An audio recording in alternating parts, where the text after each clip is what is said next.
la faat Ndiaga Diouf daal di jóge donc nekkul moo ko faat ci anam woo xamante ne tayeefam la mais nañ ne coup mortel loolu lañ ko daa doon daan donc Barthélémy Dias jàpp ne lii la nag dëppoot ak yoon ndax waroon naa toftal aman bu toll ci ñaar fukk ak juróom ci ay millions li leen nag moo nekkoon condamnation bi nga xamante ne moom Barthélémy Dias jële woon na ko ca cour de justice bu Dakar palais de justice bu Dakar donc ni ki tey la yëf yi war a leer ndax ginnaaw bi nga xamante ne première instance ak deuxième instance jàll na cour suprême te leen nar a statué ci mbir moo xamante ne ëllëg la nar a def fukki at ak ñaar donc 2011 ba 2023 dana nekk 12 ans que mbir moomu ba léegi mënul leer ñeneen ñi sax jàpp ne yëf yi wàllum politique da caa galgalu bu baax a baax ndax ca jamono ji nga xamante ne moom Barthélémy Dias daan na ànd ak président Macky Sall amuloon benn ñol-ñol ndax président Macky Sall moo melee ci boppam sax moo daan yëgatee ay kàddu ne Barthélémy Dias dañ ko daal di tooñ donc je pense que Régis ci kanam dinañ jàllale vidéo boobu wala extrait sonore boobu nga xamante ne président Macky Sall moom ci boppam ca ba muy waaj élection présidentielle yu 2012 ya kii di Pape Alé Niang invité woon na ko ci plateau mu daal di affirmer que ne moom Barthélémy Dias moom dañ ko tooñ ca buntu méeréem ndax ñi nga xamante ne ñoo ñëwoon foofu noonu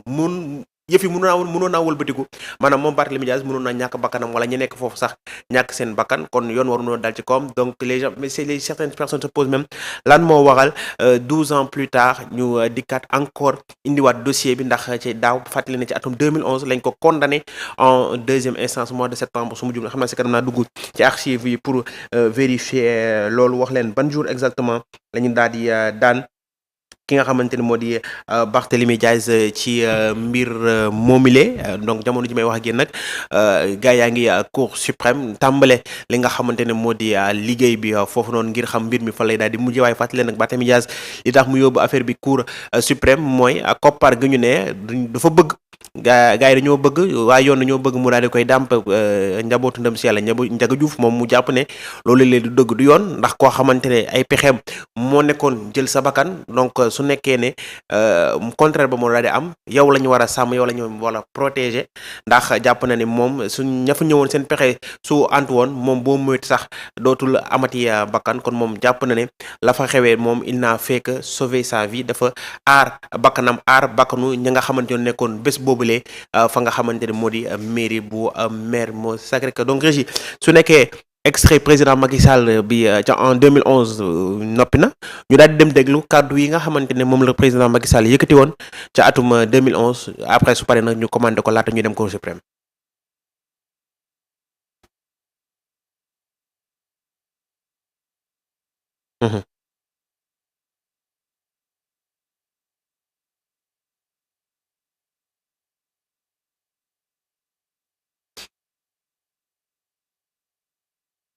Barthélémy Dias est contre son institution municipale.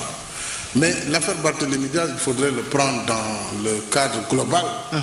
de l'enchaînement des événements depuis le 23 juin. Tout le monde a constaté que devant le refus citoyen de valider l'imposture de la loi constitutionnelle pour fixer le ticket et la suppression du second tour, le pouvoir avait décidé de passer à la vitesse supérieure et avait décidé de recourir à des mercenaires. Lorsque je l'ai dit, vous vous rappelez, tout le monde a crié sur moi, y compris même mes propres partisans, que ouais, au Sénégal, il ne peut pas y avoir de mercenaires. Mais le mercenaire, c'est quelqu'un que vous payez pour faire une sale besogne. Et il n'était pas exclu, il n'est toujours pas exclu d'ailleurs, qu'on ait fait recours à des étrangers. Mais aujourd'hui, il est clair qu'on a payé des gens pour verser du sang et pour instaurer un climat de terreur dans le pays. Et ça, c'est le fait du pouvoir. Le pouvoir nous a institué, le pouvoir PDS,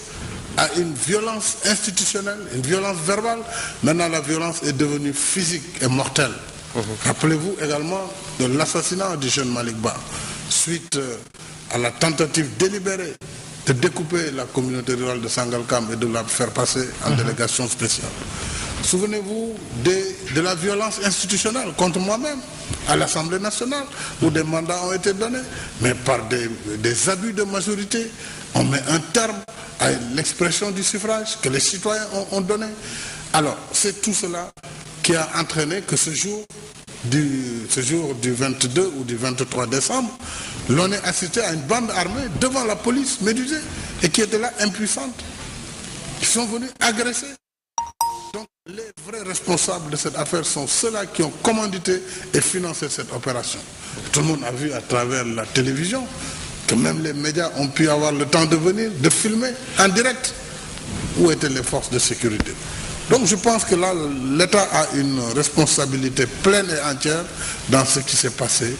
devant la mairie de Sacré-Cœur-Mermoz,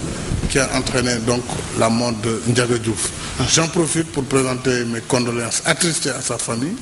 et vraiment souhaiter que Dieu l'accueille en son paradis. Mais j'en profite aussi pour exiger la libération de Barthélémy Diaz, puisque l'enquête piétine. On parle aujourd'hui d'une nouvelle enquête à réaliser par la gendarmerie, si c'est le cas, mais il n'y a plus de raison de retenir le Barthélémy Diaz en prison. Attendons donc que la nouvelle enquête fasse le point et la lumière pour pouvoir mettre en examen ou inculper qui que ce soit. Donc je pense que pour la paix et la stabilité, le pouvoir a intérêt à non seulement libérer Barthélémy Diaz, mais à libérer également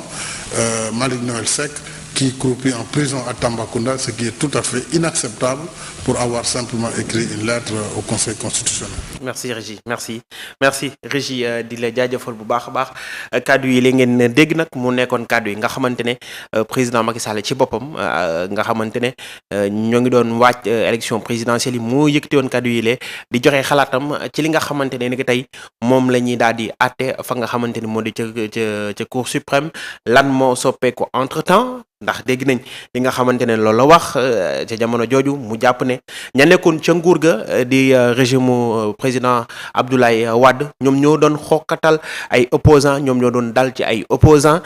ñoom ñoo doon jéem a néewal doole ay opposants ba doon jàppale bu baax a baax ki nga xamante ne tey moom mooy Barthélémy Dias ba léegi nekk ci opposition bi nekk koo xamante ni itam moom day dal ci kaw même donte que ñoo ngi doon waxtaan ci ay jamono ñoo ngi doon waxtaan ak deal ak lali pexe donc pexe ya ndax dafa sotti wut wala yëf yi daa mujjee wex donc on ne sait pas mais en tout cas daal président Macky Sall yile di ay kàddu yi la yëkkati woon jëmee ci mbir moomu lee nga xamante ne maa ngi koy wax ne fukki at ak ñaar ci weeru décembre gi ñu nekk ëllëg sax moo war a nekk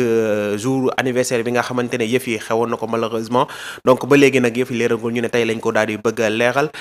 ñenn ñi sax ñoo ngi wax naan la ca mën a tukkee mooy wàllum révocation sax ci mairie bu Dakar wala la nga xamante ne moo di mu perte mandat de député bi nga xamante ne moom la daal di am de toute façon nag xamuñu ban ndogal la Cour suprême di daal di jël waaye moom Barthélémy Dias nee na ci boppam amul yaakaar ci li nga xamante ne moo nar a tukkee tey ca Cour suprême lan moo tax ndax dafa jàpp ne ñi nga xamante ne ñoo nekk ca Cour suprême du ñu génnee ndogal loo xam ne moom dana ko favorable ndax moom buggul yëkkate ay kopp di ko dàmpe njabootu Ndiaga Diouf ngeen baal ma. donc position boobu ndax lu wax la en tout cas daal su nekkee ci wàllum sentence moom Barthélémy Dias du delluwaat kaso donc loolu lu leer la au pire des cas du delluwaat kaso ndax la nga xamante ne daan nañ ko ci ay weeru kaso moom Barthélémy Dias jotoon na ko tëdd ndax jotoon naa tëdd lu toll ci juróom benni weer te juróom benni weer yooyu sax lañ ko daal di tëjoon ñaari at toftal ci juróom benni weer yi nga xamante ne moom du tëdd kaso Régis jox ma ko nekk ci ligne bi salaamaaleykum. allo salaamaaleykum. mbokk mi na ngeen def. ça va alhamdulilah. foo ñuy woowee. maa ngi woote Thiès. naka waa Thiès. ça va ñu ngi si jàmm baax a baax. aca bismillah lan ngeen xalaat ci li xew jamono ji ca Cour suprême. waaw juste rek